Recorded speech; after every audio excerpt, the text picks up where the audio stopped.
After 2, I'm Becky Strickland. Our speaker today is Dr. Steven Novella. He is a clinical neurologist and professor at Yale School of Medicine.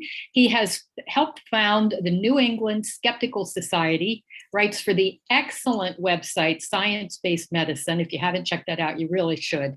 Plus many other books and articles, some of which have been translated into numerous foreign languages.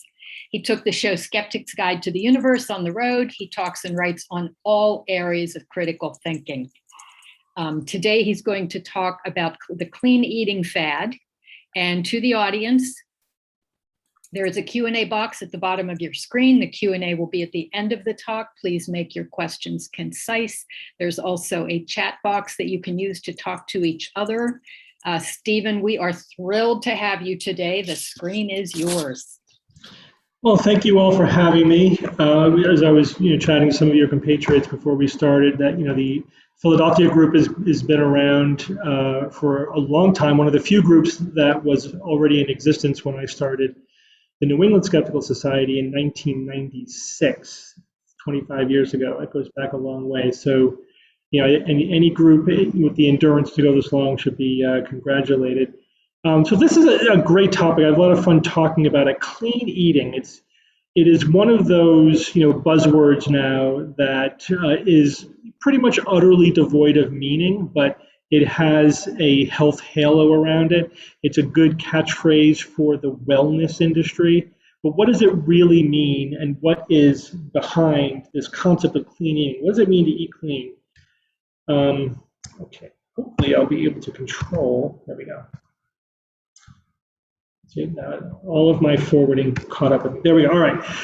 So clean eating is mostly about what you can eat and what you cannot eat.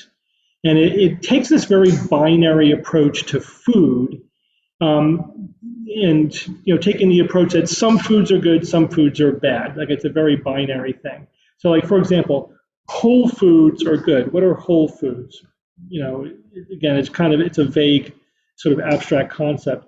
Natural, real food, the based on the appeal to nature fallacy. Somehow eating raw food is supposed to be more clean than eating cooked food. Organic is probably the king of clean eating. The well-established health halo to food. And then there are superfoods, which go beyond being clean to being super. They somehow magically have more nutrients than other food does. And you have to avoid so-called bad foods. So anything that's too processed, again, what is processed is kind of vague, and there's no real sharp line between how much processing is good, unless you're eating food out of your garden without doing any preparation on it. You're processing your food to some extent. There are specific foods which, these come and go with the fads. Gluten is probably still, near the top of the list now of people avoiding because it just sounds bad. GMOs, of course, are genetically modified organisms, have to be bad. And then there are preparation methods, like if you cook your food with microwaves, that somehow makes the food bad. Anything that's artificial, and anything, this one's always great, anything that has chemicals in it, because we all know that chemicals are bad, right? Even though everything is made of chemicals. So these are just marketing concepts, and they're based upon psychology, right? So the appeal to nature fallacy is usually at the core of the marketing of these concepts. And the appeal to nature fallacy is really old. Like, this is not a new modern phenomenon. This is something that's been around for literally thousands of years. And we have documented examples of it over previous centuries. It's essentially always been around there. This idea that anything that is natural is good. Although what does natural mean? And why is something that occurs in nature inherently better for us than something that is manufactured or not inherent in nature? Most things in nature are trying to kill you. Most substances in plants and animals evolved to be toxic. Nature is basically chemical warfare. So the idea that because something is natural, it's good for you, goes against all evolutionary logic and just the facts of what reality is like.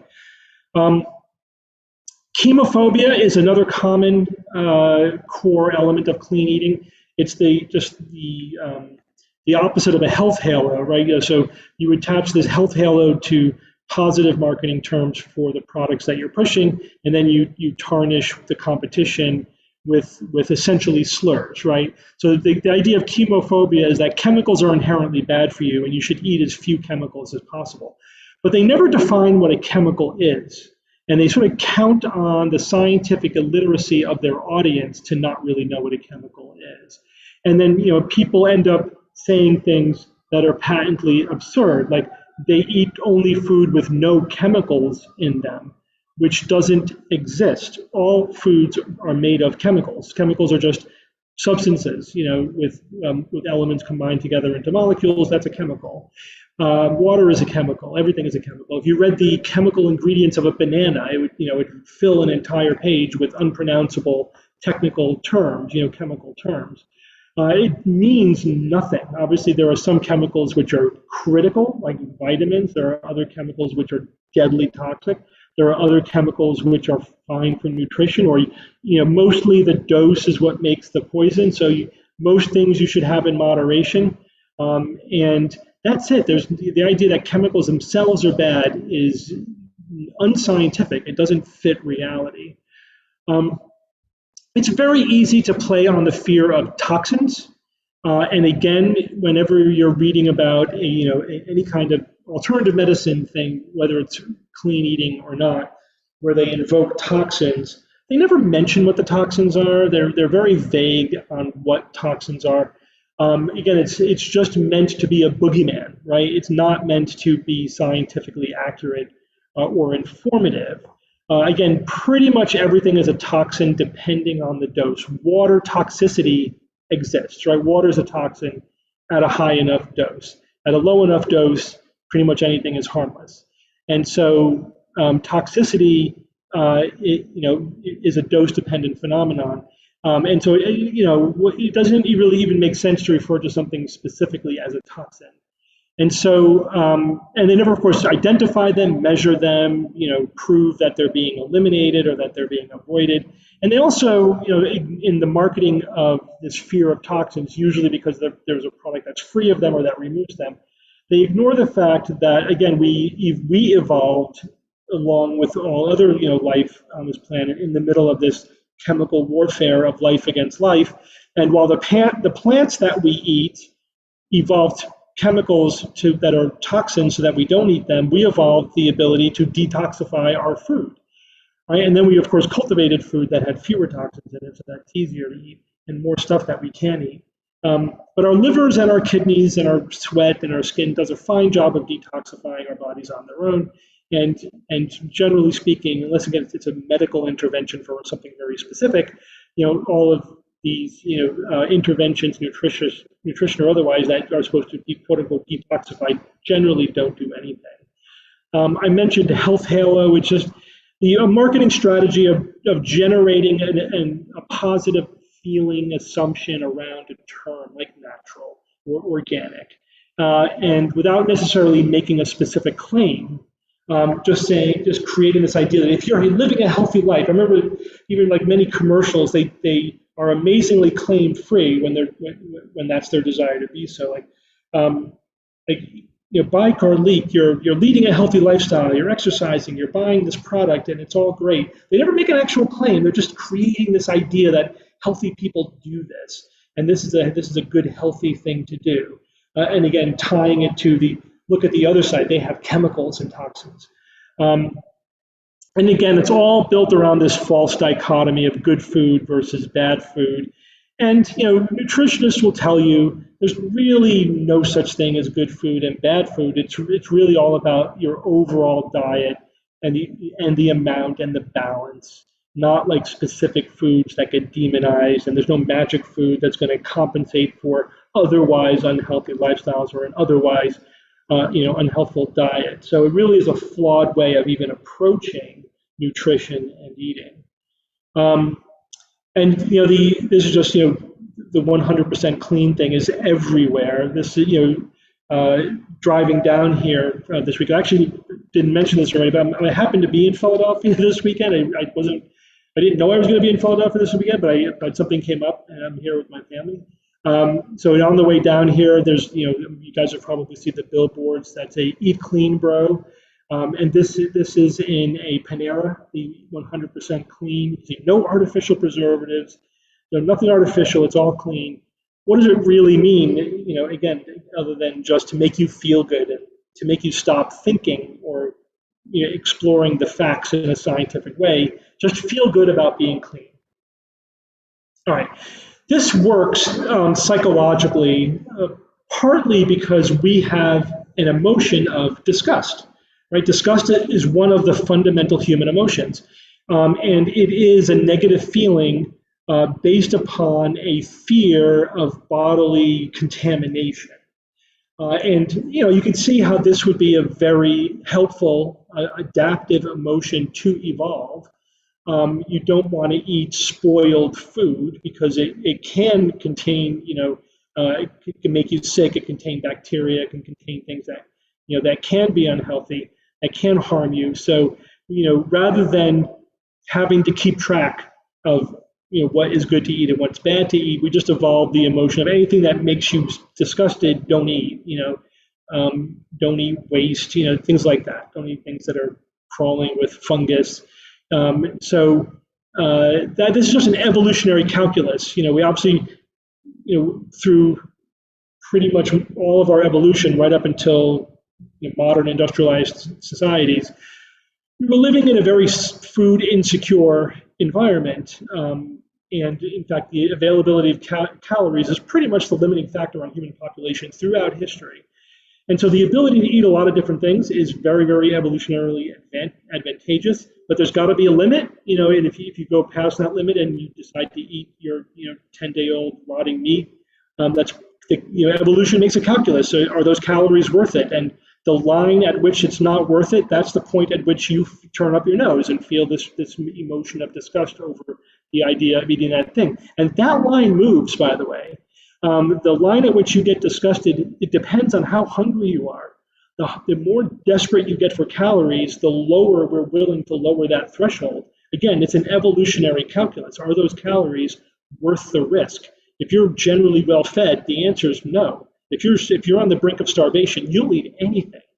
And so that's just another aspect of disgust. But anyway, interestingly, psychologists have found that the physical disgust has actually, we make an analogy to moral disgust, and this is something that they call embodied cognition. A lot of our more abstract thinking is based upon more concrete physical ideas, and this idea of disgust probably fits that mold as well, where things that you feel are morally objectionable make you feel physically disgusted. There's our brains make an analogy between those two things.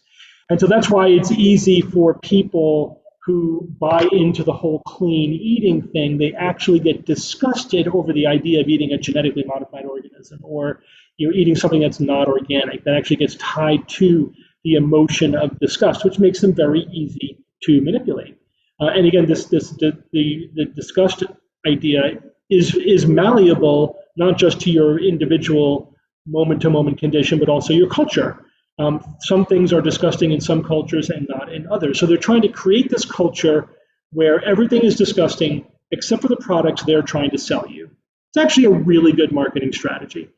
Part of this also is not only your own personal disgust, but shaming others. If you are not eating organic, then you're a bad person, right? So there's a lot of food shaming that goes on within the clean eating subculture. And it's just a way of turning this, around to other people.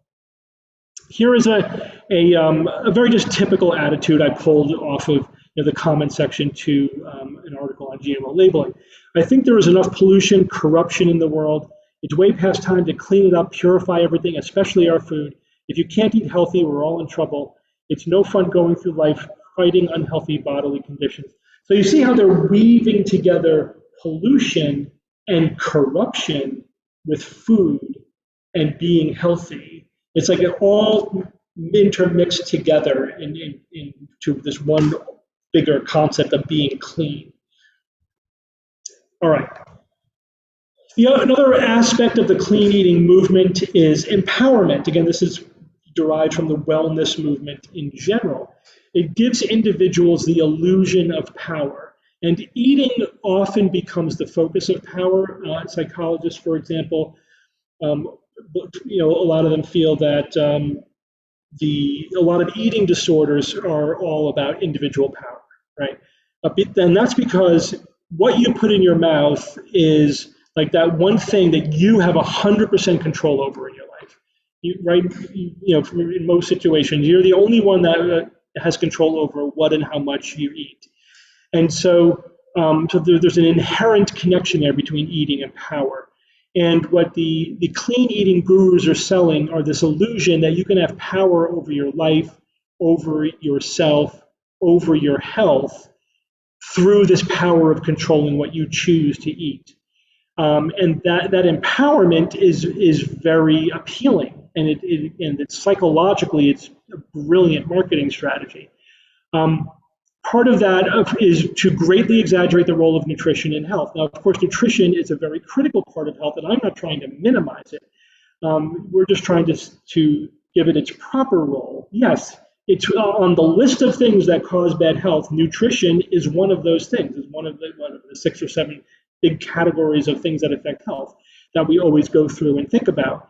But it's one of the many. It's not the only one. But if your product is a nutritional product, you want nutrition to be the answer to every single problem that there is. And so the path to that is to exaggerate the role of nutrition. Everything becomes a nutritional disease. Everything can be cured with vitamins or supplements or superfoods or whatever, or by eating clean or by detoxifying. That just becomes the one tool for everything. Now, this doesn't jibe with medical science. And whenever you're pushing a narrative that is out of touch with reality, especially when there is a profession of experts who are going to be able to tell that what you're selling is bullshit, then you have to make a preemptive strike against your would-be critics, right? So part and parcel of the clean eating industry is a demonization of the medical profession as if it's part of some grand conspiracy. Like, this is the secret your doctor won't tell you or doesn't want you to know. They don't want you to know that nutrition will cure your disease because they want to treat you with drugs and toxins and surgery. And then people internalize that narrative. Again, it's a very, it gives you that illusion of knowledge, the illusion of power, like all conspiracy theories do. It's sort of a cheap, fast way to think that you have the inside track. Like you're one of the army of like now who knows what's really going on. The scales have dropped from your eyes. You flipped open your third eye, as they like to say. Now you can see reality for the way it is. But it's all just a narrative. It's all just an illusion, crafted to sell you snake oil, which is the interesting thing. So as you're becoming more and more gullible and separated from reality, you are more and more convinced that you have the inside track on the truth with a capital T. And it becomes like a cult. It really is this cult mentality eventually. Okay, so here are some food-specific things that come up within the clean eating and a lot of the wellness industry. So one is they will evaluate foods as clean or not clean based upon where it comes from. So you may remember not too long ago, maybe it hit its peak 10 years ago, 5 years ago, some soda brands were advertised as made with 100% cane sugar. I don't know if anybody remembers that.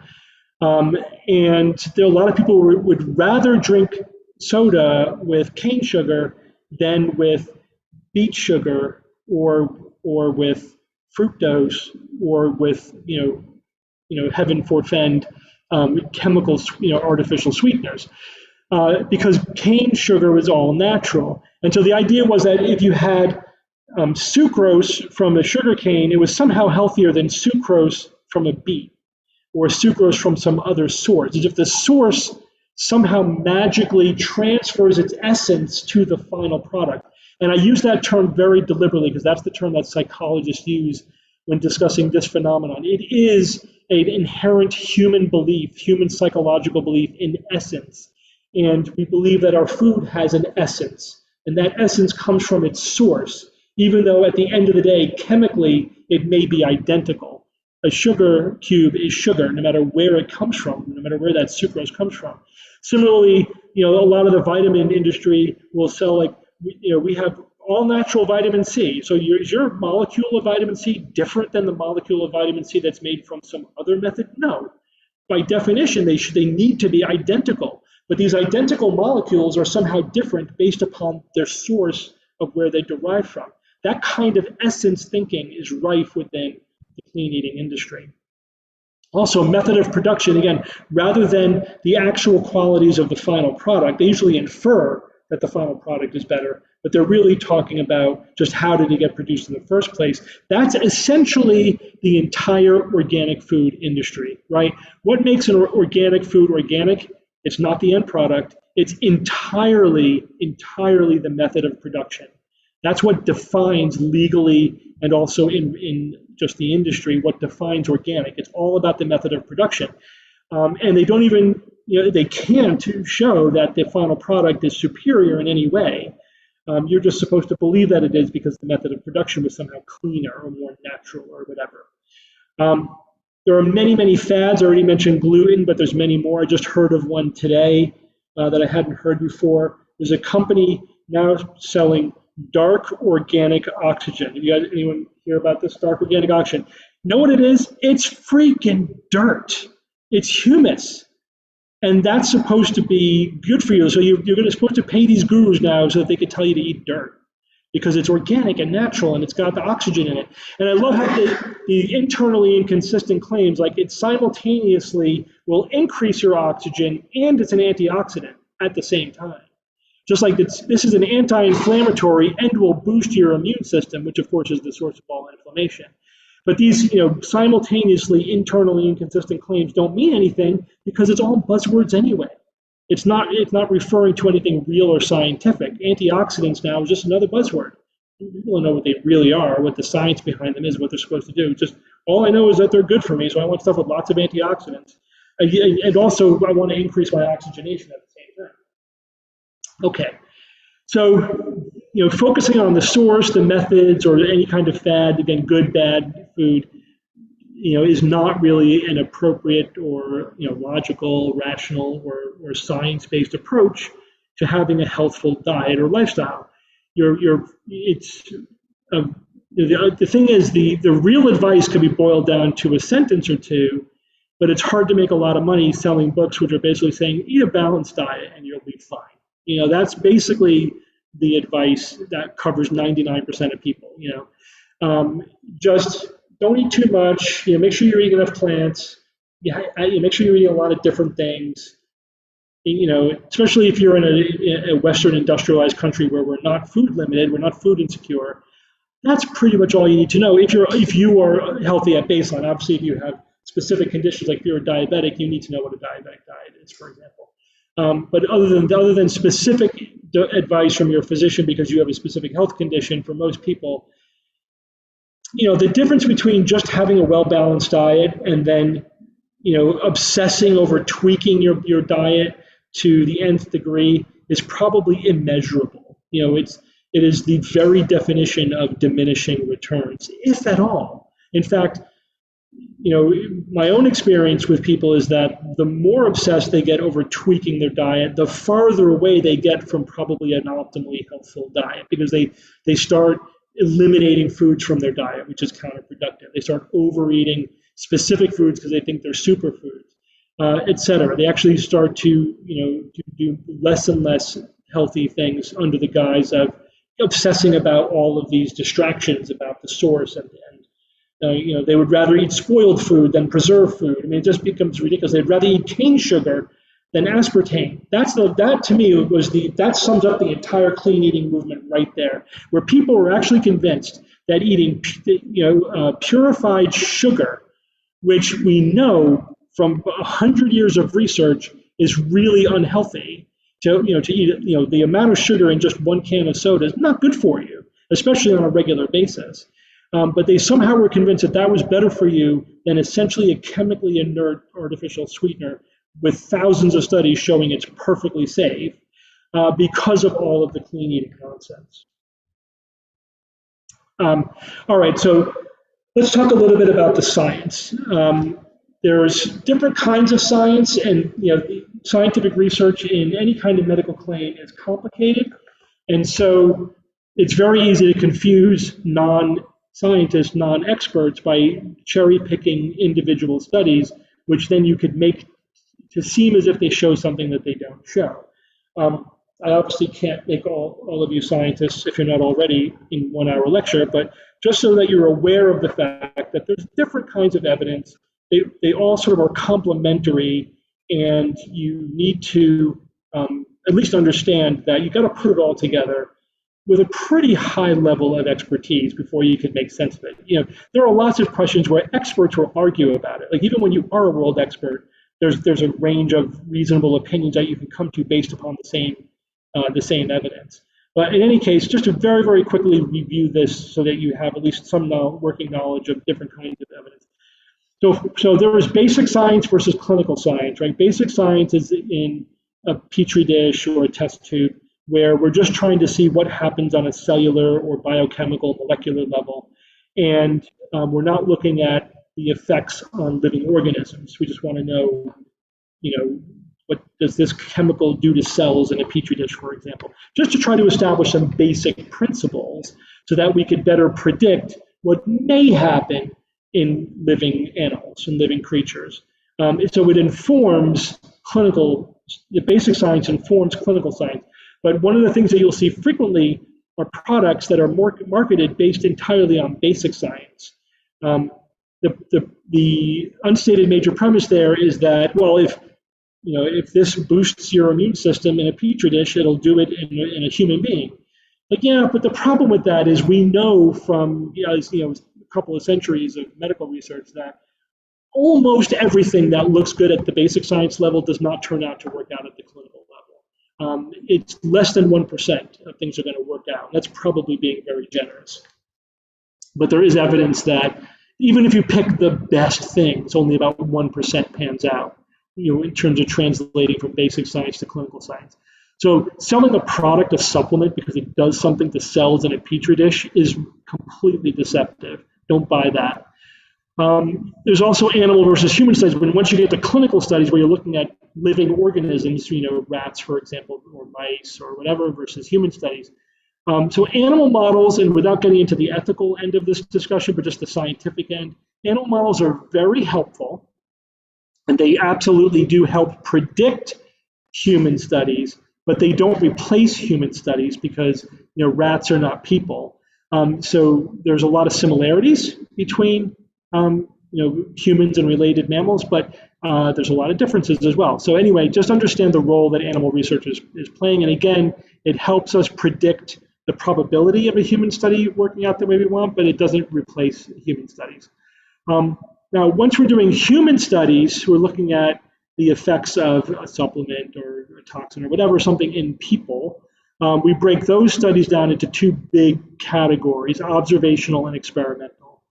Observational studies are basically looking at what's happening out there in the real world, what has already happened or going forward, what is happening. And the power of observational studies is that you can gather lots of data. You can look at hundreds of thousands of people or millions of people, especially like in countries like Scandinavia, where they have, most of the countries there have nationalized healthcare, and so they have databases where you could literally look up on a database and collect data on hundreds of thousands of people in order to, as an observational study. So that's the power.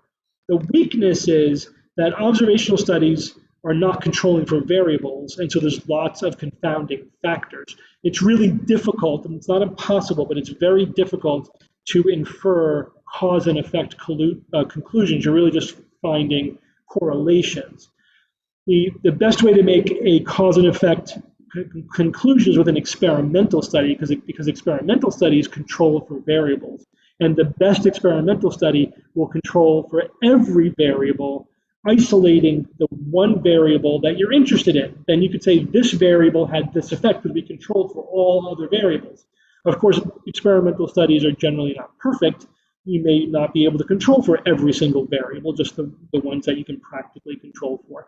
And also, because you are emphasizing controlling variables, you may, in order to do that, you may whittle down to a very selective population that may not represent the general population that you then want to apply that data to. And also, the more robust and the more details you control for, the more difficult it is, and probably the fewer people you're going to be able to get through your study. So usually experimental studies involve fewer subjects and more selective population that may not generalize as well. Observational studies could be a lot of people out in the general population, but you can't control for variables. But if you put them together, they're very, very complementary, and then you have a better chance of getting to a reliable conclusion about whether or not something is safe and effective. A couple of comments about risk versus hazard and risk versus benefit. So risk versus hazard is interesting. I think a best way to illustrate this is with an analogy. A hazard is something like a shark. Like I could say a shark is a hazardous animal because of their potential to do damage, right? But if that shark is in a tank and I'm not in the tank, my risk from that shark is zero. So the shark could be a massive hazard, but zero risk. Of course, if you jump in the tank, suddenly your risk goes way up.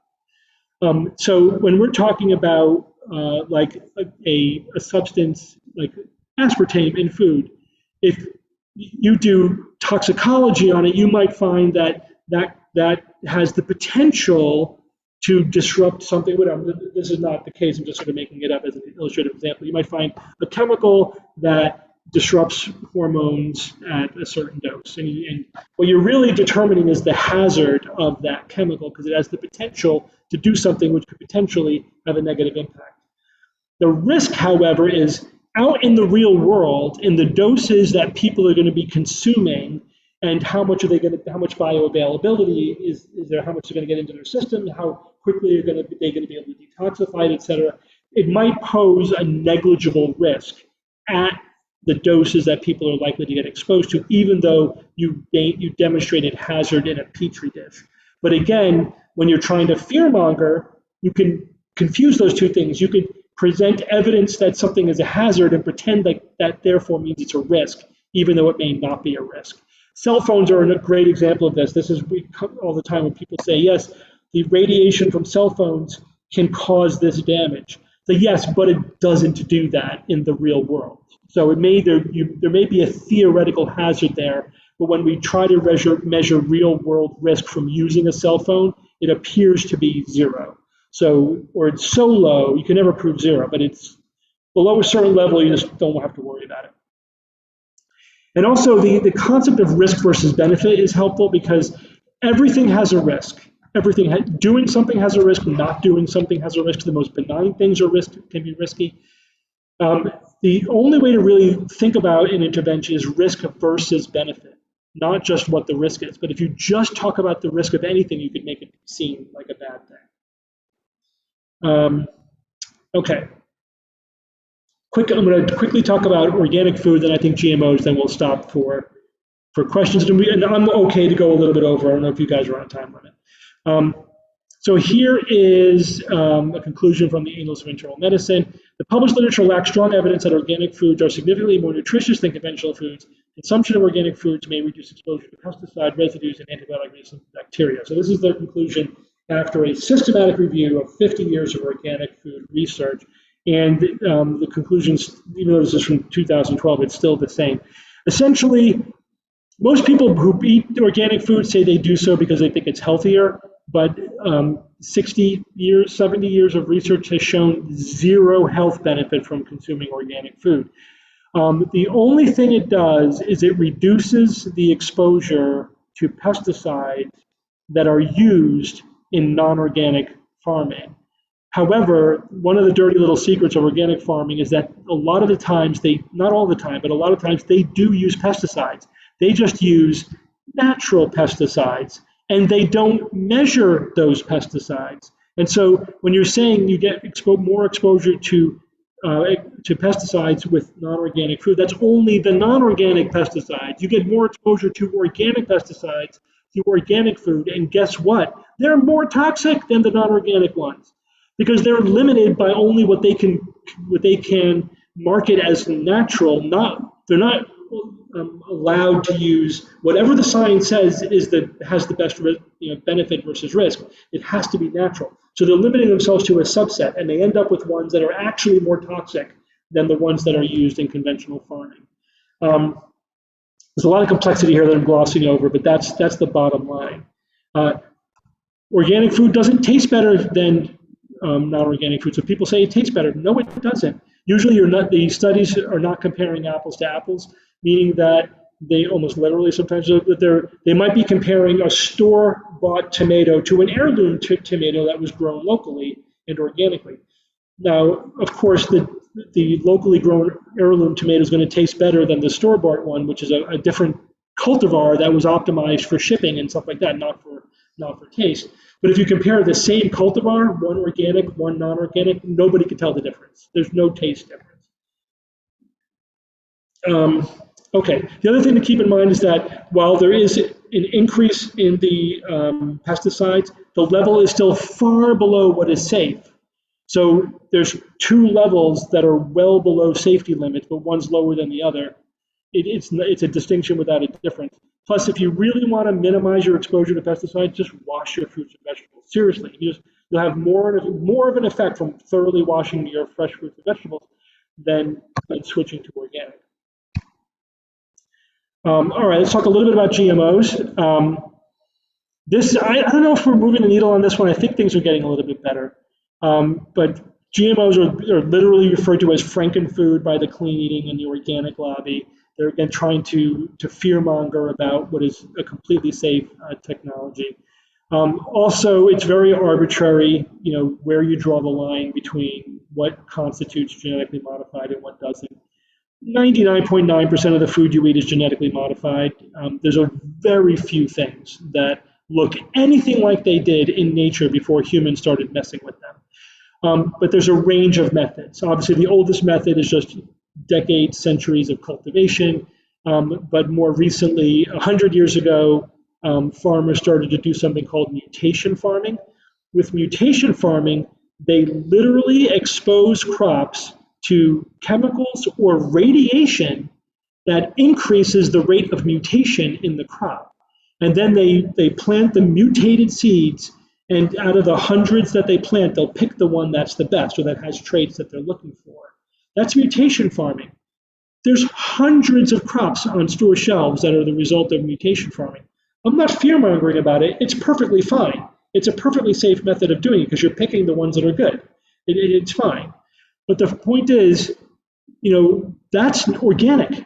Mutation farming is fine. It's not a GMO. It's not a frankenfood. It's literally a frankenfood, and it's not marketed as a frankenfood by the organic lobby, the anti-GMO lobby. Why is that? Because there would be no food left if they had to carve out GMOs to be the boogeyman. Because if you took out everything that was genetically modified, or if you took out anything that used scary new sciencey technology, there would be nothing left. That's a little bit of hyperbole. Most, like 99% of the crops you eat have been the result of either hybridization, mutation farming, and a tiny number of them are now GMOs in terms of the number of cultivars, although they're increasing representation among the raw tonnage of crop. So it's completely arbitrary. It's completely arbitrary. I love to explain to me. I love to ask people who are anti-GMO. Explain to me why you're against genetically modified organisms and not crops that result from mutation farming. And they can't do it. No one has ever been able to cook to. First of all, they usually have no idea what I'm talking about. And then when I explain it to them, they have no idea what to say in response. Sometimes they say, well, I'm against that too. Really? Okay, so we'll wipe another 20% of the food off the list. What about the hybrid, making hybrids between different related species? Is that okay? So then they say, well, farmers can't replant their seeds. They don't do it anyway. Most farmers don't replant their seeds anyway because when you make a hybrid, the hybrid traits don't breed through. You literally can't replant the seeds that are hybrid. And prior to GMOs hitting the market, 95% plus of crops were hybridization. So most crops could not be replanted anyway. Say, well, I don't like the fact that it's patented. Okay, not all GMO crops are patented, and not all non-GMO crops are not patented. So patents have been around for 100 years too. Most of the stuff you eat is based upon seeds that are patented. So none of the objections that are raised are essentially unique to GMOs. It's just they had to carve out something to fearmonger about. And then if you talk about the science, we have 30 now years of evidence looking at feeding trillions of animals and billions of people. There's no evidence that a single creature, animal or human, has ever been harmed by consuming any GMO. There's just no evidence for any risk, any hazard, nothing. They're perfectly safe. So it really is just a clean eating boogeyman created by the organic food lobby in order to promote their own brand. And that's historically demonstrable. Okay, so I got a little bit of time. Let's talk about a little bit, some fads. So you probably heard about gluten, which I mentioned a couple of times already. 1% of the population legit have what's called celiac disease. This is an autoimmune disease where you make antibodies against gluten. So if you eat anything that has gluten in it, then you'll trigger an immune reaction, which can cause lots of different weird symptoms, which can make it a little bit challenging to diagnose. Although now there's blood tests, which makes it a lot easier. Gluten is in wheat and some other grains. It's what gives bread its sponginess. So if you have celiac disease, you just have to eat a gluten-free diet. Now, what's controversial is non-celiac gluten sensitivity. So people who believe they have gluten sensitivity when they test negative for celiac disease. The question is, does it exist? Does this non-celiac gluten sensitivity even exist? There was one landmark study that argued that it did exist, and then about 6 or 7 years later, the same researcher doing follow-up research basically said, never mind, it's actually not the gluten that was causing the signal that we were seeing. It's actually FODMAPs, it's this other thing. But no one said, the gluten genie was out of the bottle by that time. It was too late. The gluten-free fad had taken on a life of its own. And the fact that the scientist who originated the whole thing essentially recanted didn't make the headlines. And the bottom line is, in the last 20 years now, haven't been able to demonstrate, convincingly that non-celiac gluten sensitivity is a thing. It's probably a misdiagnosis of other things, a lot of other things. Some people probably have a wheat allergy and don't realize they have a wheat allergy, which is different than a gluten allergy, right?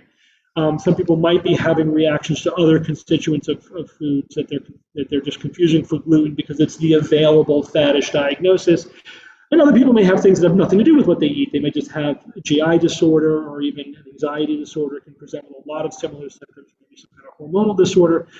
The risk of everyone thinking they have this non-celiac gluten sensitivity is that they then stop exploring what their real diagnosis is.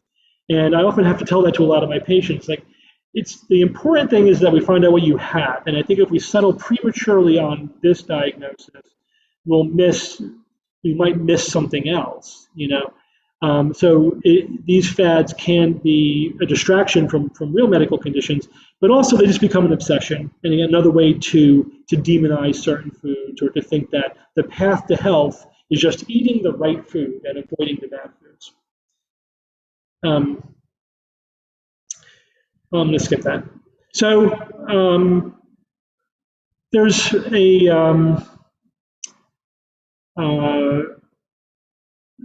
just a few more kind of faddish marketing things that the clean eating group does. So preservatives have been in the crosshairs for decades. They get blamed for a lot of things like hyperactivity in kids or food intolerances or whatever. But The ones that are used have been around for decades, and the evidence really shows that they're perfectly fine. Right? They really don't cause any problems. They don't trigger migraines, even though a lot of people think they do, et cetera.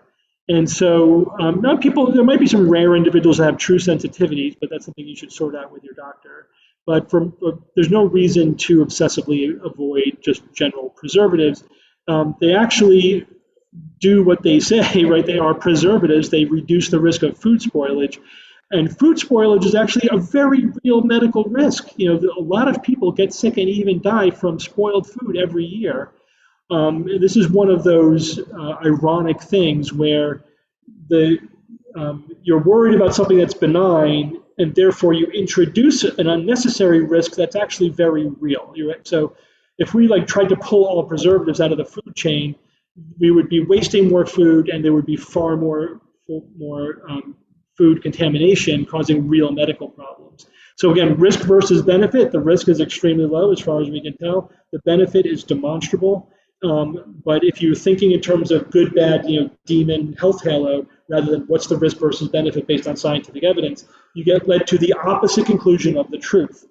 A word about raw food. This one comes up a lot in the clean eating subculture. Just, the claim is that raw food's better for you, when in fact the opposite is true. And we know from evolutionary evidence, paleontology, the humans took over the world when we figured out how to cook food. Literally, we took over the world when we figured out how to cook food. That's because cooking food, first of all, enables us to eat a far wider variety of food. It also can make food a lot safer, and it also allows us to digest the food a lot easier. We actually get more nutrients from food. Cooking is fantastic. It makes food safer, more nutritious, and we can eat more different kinds of things. It enables us to have a more varied diet. But the raw food is part of your food needs to be alive, and if you kill your food, then you're destroying its essence. Again, it really all comes back to this magical essence, and therefore raw food retains the essence of the natural essence of the food, and it's healthier for you. Again, it's magical thinking, completely at odds with the science. I don't know if you remember from a few years ago, I hate saying that because I always date myself, it's probably 5 or 10 years ago, the raw water fad. You guys remember the raw water fad, where companies were literally selling dirty water that was not purified. I mean, it's ridiculous. Here's some contaminated brown water. It was nonsense, but it was raw because it wasn't killed, because water is somehow alive. Again, it's all this magical essence thing. And the paleo diet's another great example of marketing this sort of clean eating nonsense, where I'm going to eat. This is getting back to nature, so let's eat like our Neanderthal cousins ate, 100,000 years ago. And why would we do that? Actually, we've actually now to a lot of these there's this kernel of truth. We did transition from a hunter-gatherer existence to a farming, existence around 12,000 years ago, 15,000 years ago. And initially, that actually made our diet much worse, because we went from hunter-gathering a lot of different things to having staple crops where we got 70, 80, 90% of our calories from rice or corn or wheat. And that actually reduced the quality of the human diet for a while. But that was 15,000 years ago. And we've pretty much figured out over time how to mix, our sources of food to round out our nutrition. If you'll notice, every culture has their staple combination of food that includes something which balances their staple crops. So you have rice and beans, for example. Why is it always rice and beans? Because the beans perfectly complement the rice nutritionally. This is not to say that there aren't parts of the world that are food insecure or don't over-rely on staple crops. There are. We haven't solved the nutrition issue because there are, massive population and social issues. But it's not a food issue, right? And again, the paleo diet is not something that people who are starving in poor parts of the world are turning to improve their diet. This is something that privileged, wealthy Westerners who are overeating are turning to because they think it's somehow magical to eat the way cavemen ate, ignoring 15,000 years of evolution and agriculture and science, et cetera, et cetera. And then despite all the narrative and the logic, there's no evidence that there's any benefit for it. There's none whatsoever. It really is just a fad. Okay, I'm going to end there. Oh, here's my last slide. So that's the cover of my book, The Skeptic's Guide to the Universe, and which has been out since October of 2018. I just turned in the first draft of my next book, which will be coming out in 2013, The Skeptic's Guide to the Future. So we'll keep you updated on that as it goes through the process. I'm expecting that to come out in the first quarter of 2013. Thanks for the opportunity to speak with everyone. I'm going to stop sharing my screen. So Steven, you said 2013 for the book. I always do that, 2023. Okay. 2000, I don't know why I did that. All right, did I stop sharing? Yes. Yes, you did. Okay, so I'm happy to stay as long as you want to take questions. Okay, well, we have quite a few. I'm going to make a couple comments first. In a very recent issue of New Yorker magazine, there is which by the way has excellent science writing. There's a long article on eating insects that I couldn't quite finish because I just couldn't stand the thought of it. But do you have any thoughts on that? Very high in protein. Eating insects are wonderful. They are packed with protein. It's called, like micro farming. I do think we're all going to be eating more insects in the future. This is a cultural disgust issue. There's nothing inherently disgusting about insects. Correct. But if you're a Westerner, you just don't like the idea of it. But I think we're going to be eating them for a couple of reasons. One is so they're just very efficient in terms of the land use per calories, and so as our population increases, probably peaking at around 10 billion, we can't ignore those kinds of efficiencies. Plus, you could make cricket powder, for example. You just farm a bunch of crickets, you grind them up into powder, you use it like wheat, you can make bread out of it, and you don't know the difference. It's fine. It's perfectly fine. I've had some. You can't tell the difference. It's just the idea. You don't like the idea that at one point it was a cricket. So I guess you must think that the bread has the essence of a cricket in it or something. But still, I mean, again, that's what disgust and essence. This is human psychology. When you think about it, why would you care where those proteins came from if it's bread at the end of the day? Why would you care? But that's not our human psychology. So if you feel eating cricket powder, cricket flour bread is disgusting, you believe in essence, and that's magical thinking. I'm not shaming you for it, I'm just saying that's human psychology. Well, and the article also pointed out that a couple decades ago, we were not eating sushi in this. Yeah, right. Raw fish. Yeah, well, exactly. Bait. And I don't eat it. Right. So let's Rob Palmer just put, "Hi, Rob, we're looking forward to seeing you next month." He just mentioned the book. I read Skeptic's Guide to the Universe. Excellent. And the show that you took on the road, excellent. If anybody in the audience can see it, it's worth it. So a couple questions from one of our board members. Is there a connection between the Moderna vaccine and autoimmune diseases such as myasthenia gravis? He is asking because his cousin developed MG 5 days after the second Moderna shot. So obviously we're a year into this vaccine, so that's the limit of our evidence, and so there's always that caveat that we're at the sort of the beginning of this.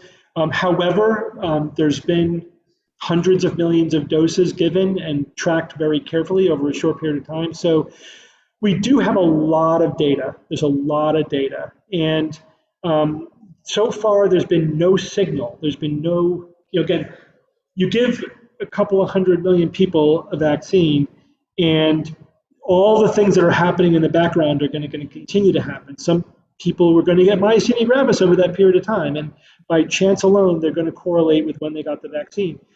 So we have to do statistical analysis. That's what the CDC and the FDA do. And so far, and they just did a review. It was just published about 2 weeks ago, a review of Moderna and Pfizer, the two mRNA vaccines. After where are we after a year of giving hundreds of millions of doses of these vaccines? And there's really nothing. Nothing is, no big risk, so no autoimmune disease, no myasthenia has peaked out above the background. The only thing that has immunologically is the pericarditis.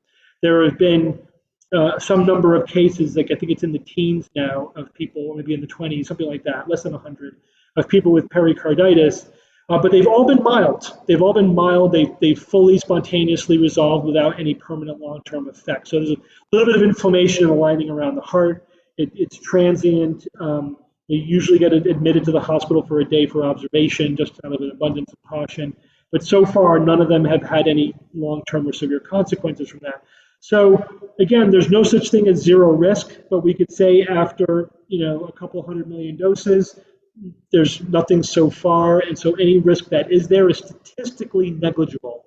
We're getting into the more likely to get hit by lightning territory in terms of getting a serious side effect from one of the mRNA vaccines. So again, nothing is zero, but it's starting to get, and again, we could also talk about risk versus benefit. Now we're focusing on, is there this teeny tiny rare risk? Maybe, but it's got to be very small.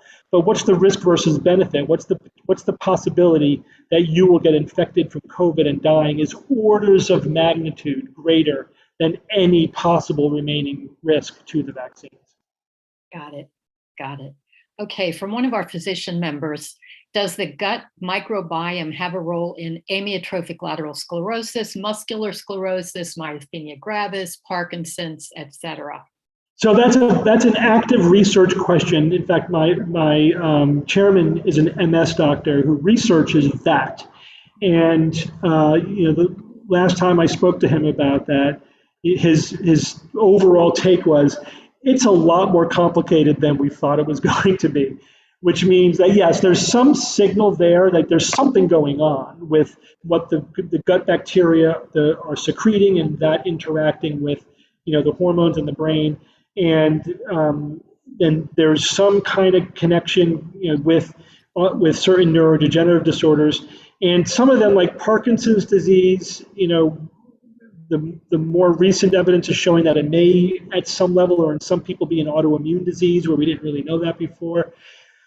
So this is an evolving area of neurology that's in the basic science phase right now, and nobody knows where it's going to end up. We'll know in 10 years, 15 years where this is heading. There certainly is no basis for any kind of intervention at this point. We're still just trying to make sense of a very complicated system. There's something going on there, but I don't think we can say with any kind of consensus or confidence at this point that we understand it, what the actual relationship is. We're getting pieces up to the puzzle, but we don't have enough to put it together yet. Okay, sounds good. I think it was the food writer Michael Pollan who said, eat food, not too much, mostly plants, which, as you pointed out, doesn't sell a lot of books, although Michael has managed to sell a few. Yeah. But we have somebody asking, what do you think about veganism? Veganism. So from a medical point of view, veganism, which is avoiding not only all meat, but all animal-based food, right? So no cheese, right? If I understand that correctly, no eggs. And I understand that people choose that for a moral position. That's fine. If that's what you feel works for you, I make no judgment about that. From a medical point of view, it's not necessary. In other words, you can be perfectly healthy with a non-vegan diet. There's a lot of studies looking at, for example, the effect of eating meat, eating red meat, and eating processed meat on overall health. And what the evidence, just to very quickly summarize the complicated area of research, there's really no evidence that there's any negative health effect from eating non-red meat, meaning white meat. For eating red meat, you would have to consume, really over-consume it, and probably the risk comes from not eating the meat, but from not eating plants. Like if you're getting all your calories from meat, you're probably not eating a well-varied diet with enough plant food in it. And for processed meat, one recent study, I say recent again, probably 5 years ago, the risk of eating processed meat, this is like bacon, right? Who doesn't love bacon? But if you would have to eat basically a pound of bacon every single day before there was a statistically significant increased risk of heart disease or all-cause mortality from eating processed meat, which basically means if you eat less than a pound of bacon a day, there was no statistically significant difference between that and a vegan diet than eating nothing, eating no meat at all. So it's probably not literally true because, again, it had to do as well with statistical power. But I think it's safe to say from all the evidence that if you eat meat, even some red meat in moderation, you are fine. There is a vegan diet is not risk-free. You can be perfectly nutritionally healthy on a vegan diet if you know what you're doing, but that's if you take an intention to treat analysis, meaning can you theoretically get a good diet? Sure. Do most vegans have any kind of nutritional deficiency? Yeah, they do. I see tons of patients, for example, who are B12 deficient because they are either a vegetarian or a vegan. They could, just supplement their B12, fine. But the fact is, left to their own devices, they let their B12 level drop, below safe levels because they were restricting their diet. So again, morally, I have no judgment, nothing to say about that. From a medical point of view, I again come back to everything in moderation. And if you're trying to optimize health, eliminating entire categories of food is probably not the way to go. Interesting. And I'm going to back you up a little bit. Are you telling me it's okay to eat bacon a little bit? A little bit. Pretty much anything is okay to eat a little bit, Okay. That's the one food I think, no, it's bad. I shouldn't eat it. I have it like once a year as a treat. You know what I mean? Like no. I would like to eat it once a week. It's not going to clog your arteries. One strip of bacon a year. I don't. Okay. We have kind of a longish question here from Rob Palmer. And so, Rob, I'm going to have to really pare this down. People, please stop paging me or texting me. That's what that noise is. And I have it in my lap so I can just shut it up. Rob Palmer read a study and he sent the link, but I don't know how to put it up on the screen. Drinking diet soda once a day can triple your stroke risk. Rob, I'm sorry, I hope I got that right. Daily diet soda drinkers were much more likely to develop stroke and dementia. And Rob said if this is true, he's in trouble. Yeah, I wouldn't worry about it. So again, you can't interpret a single study like that, and the non-nutritive sweetener literature is big and complicated. And I've written about it on Science-Based Medicine. Other of my co-authors have written about it on Science-Based Medicine, trying to parse through all of the data. The problem is it's a great example of what I was talking about on a previous slide about the different kinds of evidence. There is toxicology evidence, animal data, human observational data, and human experimental data, and they all conflict. Like all of these different sources of data aren't telling one simple story. They're all showing things from a different perspective. The bottom line is when you get to the best evidence, which is the experimental human data, there doesn't appear to be any risk of regularly consuming non-nutritive sweetener, but either for weight control or for risk of diabetes or for anything else. When you're doing observational studies, you have to be careful because people who drink or don't drink non-nutritive sweetener like diet soda are a very self-selective group, and so there's tons of confounding factors. Again, it's like you could say people who are on a diet are overweight, so being on a diet makes you overweight. No, being overweight makes you go on a diet, right? So you never really know what the cause and effect is, just from a single observational study. Again, that wasn't a prospective controlled, placebo-controlled trial. We're talking about observational data. So you got to be very, very, skeptical of that. But again, you just got to look at all the data together. When you look at all the data together, drinking sugar is the worst. And, maybe it's slightly better to drink water than artificially sweetened things, maybe, when you look at the animal data, but it's never been replicated in human data. And so I'm not, again, if there is a signal there, it's so tiny, it's probably not worth it. Again, I'm glossing over a large body of research, but again, just read the articles on Science-Based Medicine if you want more detail. But the bottom line is, I don't think that when you look at all the different kinds of scientific evidence, that there's really any convincing evidence at the end of the day that there's any health risk from the artificial sweeteners. Correct. Correct. That sounds good. And what you said a few minutes ago about diets make you fat, I've often said to people sometimes what we think is the cause is the effect, and what we think is the effect is the cause. So that kind of links into another question that somebody wrote in. Do we have any evidence that food aversion can lead to issues like OCD? And I'm thinking, as somebody who taught general psychology, I think maybe OCD leads to food aversion. Yeah. Which is answering the question. Yeah, I'm not as familiar off the top of my head with that specific research question, but there certainly is a lot of overlap between diagnosable psychological disorders like anxiety, neurosis, OCD, et cetera, and eating disorders. I'm not an eating disorder specialist, so I don't want to get too deep in the weeds off the top of my head, but it's a complicated area because there's also a cultural layer in there. So in any case, yes, there's a lot of overlap there, but we would have to be very careful about drawing any cause and effect conclusions because, again, it's mostly observational data, right? You can't select people to become bulimic or whatever in order to whatever. You can't do controlled studies to see if you can harm people. You know what I mean? Like those are unethical. So usually when you're looking at risks and harms and things like that, it's mostly observational data. Right? You can't expose somebody to something to see if it hurts them. Right. That should never get past IRB approval, right? The Institutional Review Board, which is supposed to determine if a study is ethical or not, would never get past it.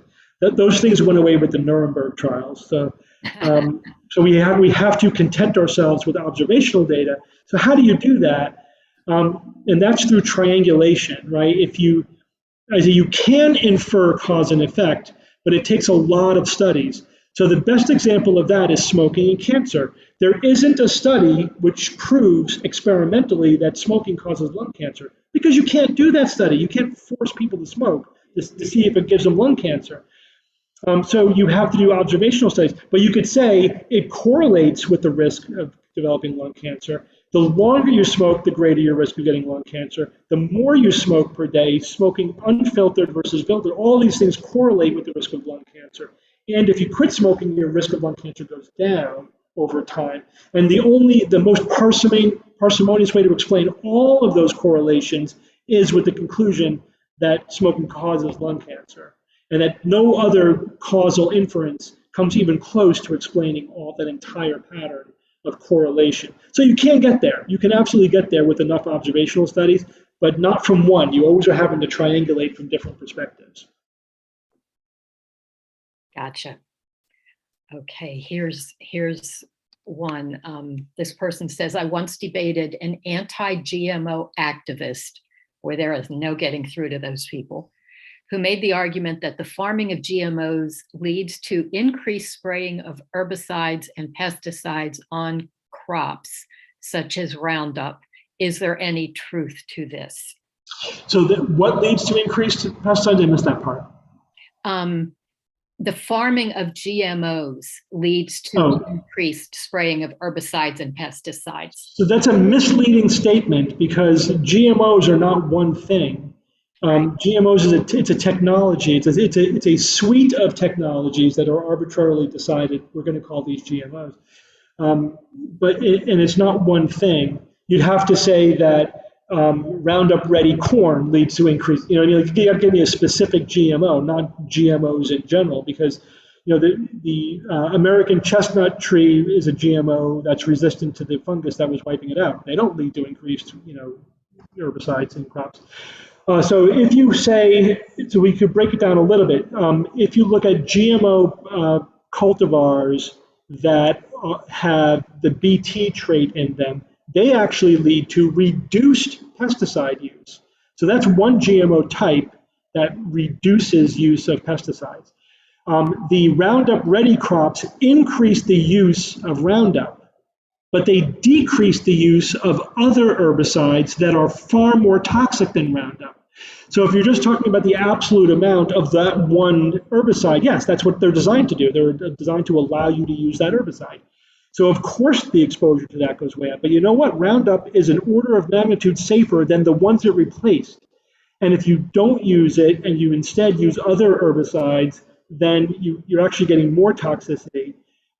Plus, while it may increase your exposure, it's still all well below safety limits for the consumer. And again, if you're worried, just wash your fruits and vegetables. So then you might say, well, why don't we just farm without herbicides at all?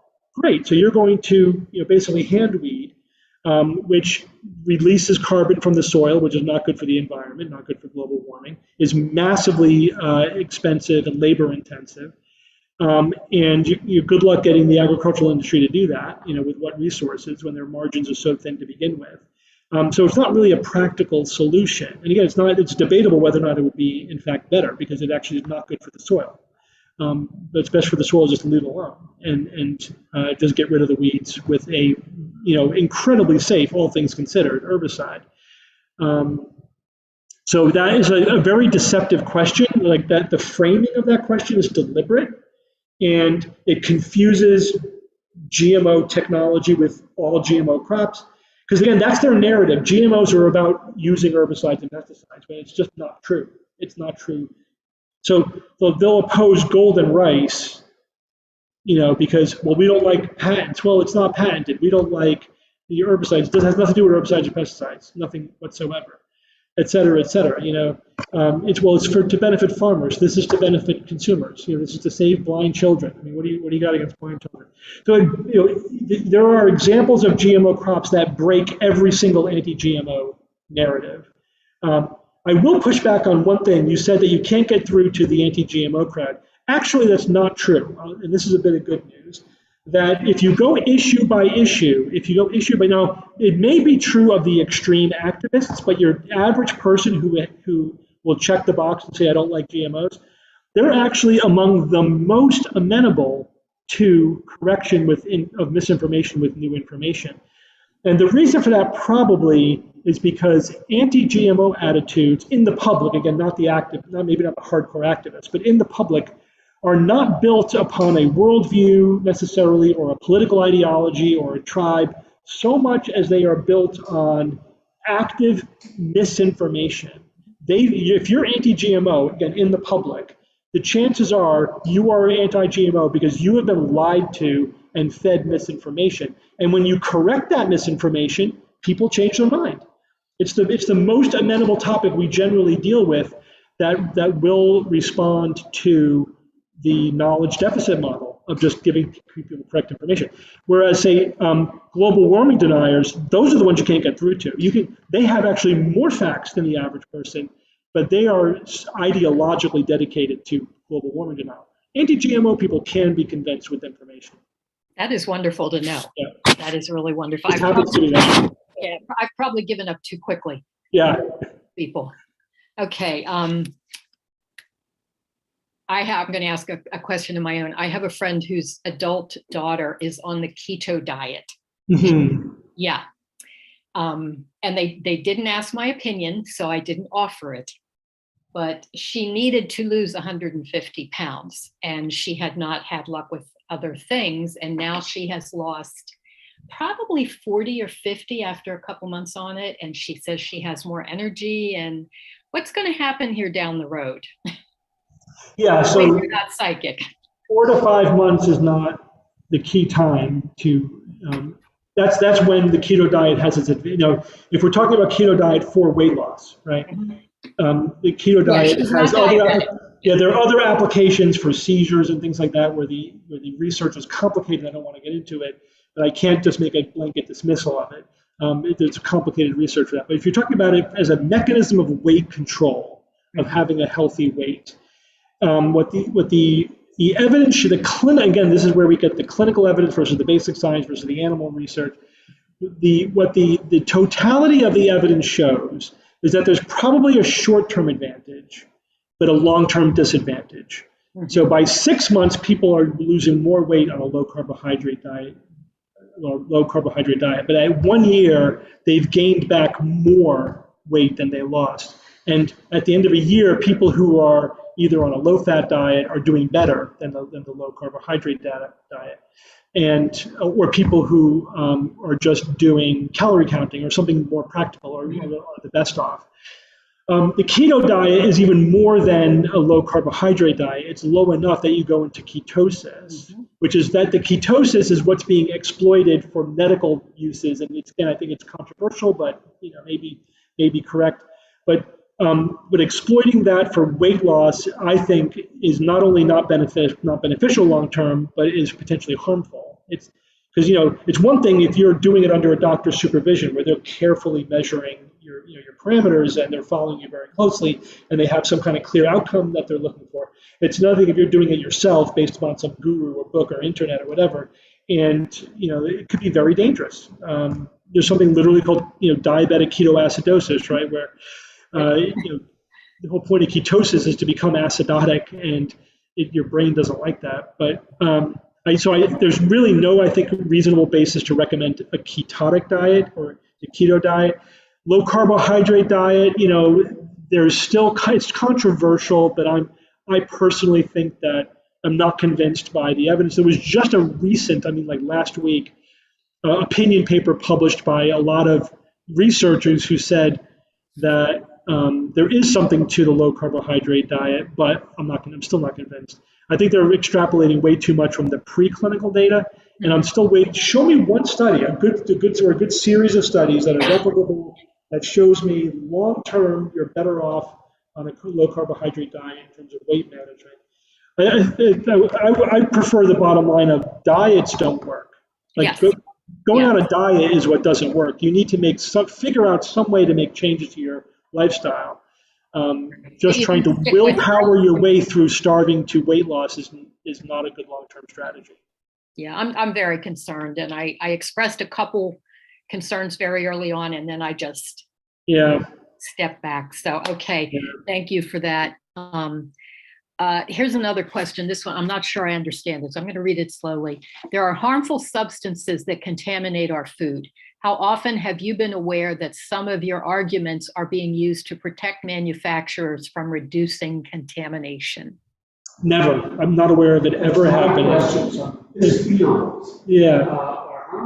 There is ample evidence, and the chemical industry that makes plasticizers is reacting to it the same way that the tobacco companies react. No, I agree. So it's certainly not my position that everything is safe and that there's nothing harmful from industry, and they have a vested interest, right? So it's certainly not a good position to always believe industry and to think that they're always safe, or even pharmaceutical industry or anything.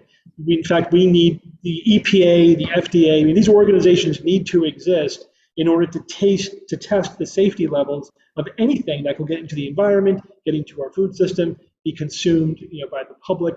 And there are a lot of things like bisphenols, I think, are a good example where there was an evolving literature on that. I think early on, the industry there's always going to be two camps initially. Industry is going to be in denial, and the environmentalists are going to be overstating the case. And then eventually the science will sort out where the reality is, and it's usually somewhere in between. But yes, there is always some potential hazard, but is there a risk in the real life use and what's actually happening? And so, my opinion on bisphenol has evolved over the last 20 years as the data has evolved. And yes, there definitely is now more research showing that it's an endocrine disruptor, et cetera. And we probably should be phasing that out. I am definitely aware of personally, both me personally and also just skeptics in general, that sometimes industry tries to exploit us in order to defend themselves. And sometimes it's legitimate because they're being unfairly attacked by people who are not following the science. But sometimes it's not. Sometimes they're wrong. And they're just trying to, they're trying to use skepticism as denial. So we have to definitely protect skepticism and skeptics and what we say, and be very clear. We're not shilling for industry. We are just calling the science as we see it.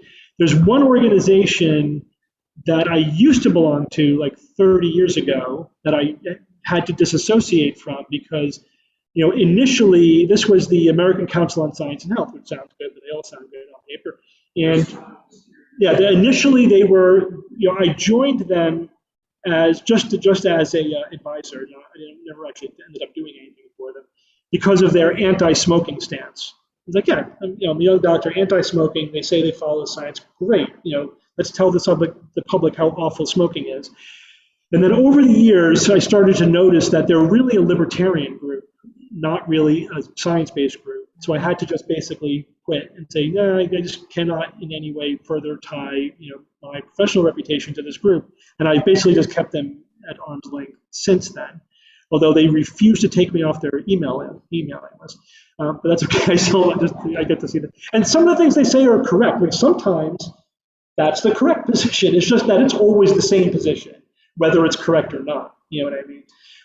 So there's and I think at the other end, there's the Union of Concerned Scientists, who they're often correct too. But then there are some times when I think, nope, you've stepped over the ideological line here, and you're not correct on this one. You're overcalling the risks because it's in line with your raison d'etre, right? So I think there's a lot of groups which are kind of around the edges, which don't always call it exactly right because they are, they do have an underlying worldview or ideology that gets in their way sometimes. And then there are groups that just go off the rails. Like, Robert F. Kennedy started out his career as an environmentalist, and now he's a conspiracy theorist. He's not even an environmentalist anymore. He's just a straight up conspiracy theorist. But he started as a sincere environmentalist, So it's complicated. Everything is out there. It's all out there of every kind. And all I could really do is try to protect myself and anything that I have any say in, to try to keep as true to skepticism as possible. Okay, sounds good. Questions asked, and I had a little bit of trouble with the scrolling function. I'm going to ask two more that I think should be fairly simple. Okay. I almost feel like with my bit of knowledge, I could say yes or no myself. One of them is there any advantage to an alkaline diet? No. That's what I thought. Your body has powerful, exquisite mechanisms for carefully controlling the pH of your blood and your tissues and everything. Mm-hmm. And, and it will deal with a very broad range of a normal diet, right? You can eat acid, you can eat alkaline, whatever, and your body will, literally how fast you breathe affects, the pH of your blood. It can, moment to moment, can micromanage your pH. So an alkaline diet is of zero value. If you actually manage to alter your pH with your diet, you basically are poisoning yourself and making yourself mm-hmm.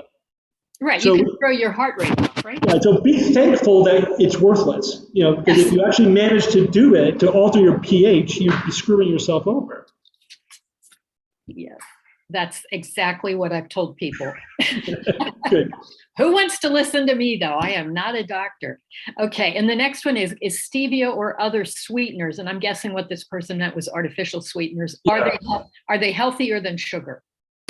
Yeah, probably than sugar, because that's a really low bar. I mean, refined sugar causes a lot of health problems.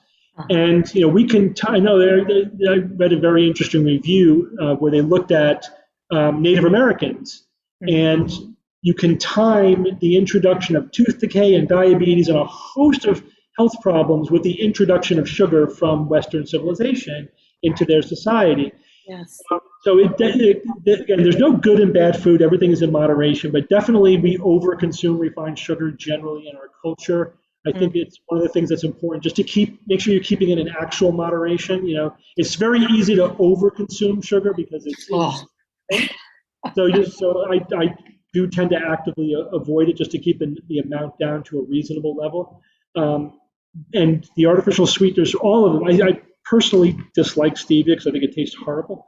But I think to me, that's an example of, well, stevia is better because it's natural. It's like, give me the aspartame. Poison ivy. Yeah. So it's poison ivy, I know. But it actually, to me, doesn't even taste sweet. I can't imagine why people would use it. But but from a health point of view, it's certainly better than refined sugar. Yeah. Interesting. Okay. Steven, thank you so much. I just want to remind everybody, Skeptic's Guide to the Universe, both the book and the show, when it comes around, and Science-Based Medicine, which I check almost every day. I really, really like it. Thank you very much, Stephen, for your time. And I hope that you and your family enjoy the rest of your time in Philadelphia. It's a Well, wonderful. thank you so much. It was a lot of fun. Take care, guys. Good. And Rob Palmer, next month, we will have Rob Palmer interviewing actor, activist John Delancey, who is also a Philadelphia native. So I will get the meetup and the other invitations out for that by the end of the week, probably sooner. Okay. Thank you.